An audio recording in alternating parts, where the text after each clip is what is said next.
Quand je suis née, j'avais une différence toute petite, qui se voyait à peine, si petite que tout le monde a cru que c'était un bout de moi. Et puis j'ai grandi et ma différence aussi. Les gens ont commencé à trouver ça dérangeant. Ils m'ont dit que c'était un vilain défaut. Le vilain défaut s'est mis à m'empêcher de faire les choses comme il faut. Il était toujours là dans mes pattes à me gêner. Quand je suis allée à l'école, il m'a empêché de me faire des amis.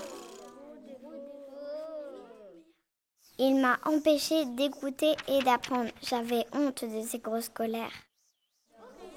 C'était vraiment un très vilain défaut. On a été souvent punis, mon vilain défaut et moi. Mais lui, il s'en fichait pas mal. Quand j'étais seule, il me laissait un peu tranquille, alors je pouvais faire ce qui me plaisait. C'était bien, mais personne n'était là pour voir. À l'école, mon vilain défaut prenait toute la place. Je me suis mise à penser que j'étais comme lui. On m'a dit « tu ne fais aucun effort » et mon défaut a beaucoup ri. On m'a mis des lunettes, mais ça n'a rien changé. Je fais mon défaut encore mieux qu'avant. J'ai rencontré beaucoup de docteurs. Des docteurs pour les yeux, pour les oreilles, des docteurs pour tout et pour rien. Personne n'a compris d'où venaient ces vilains défauts.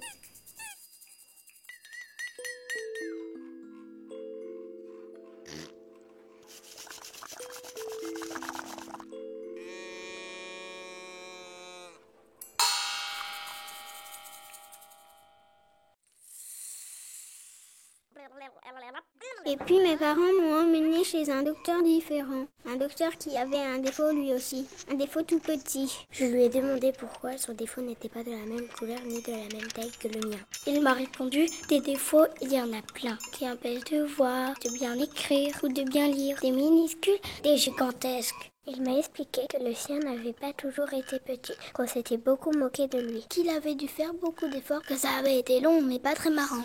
Que j'avais de la chance, que mon défaut à moi était très embêtant mais facile à rétrécir. Tout d'un coup, mon vilain défaut est devenu tout petit, comme une fourmi. Si petit que le lendemain à l'école, ses cris et ses bêtises ne m'ont plus dérangé. Il était toujours là, mais il n'ennuyait personne. On le voyait à peine gigoter.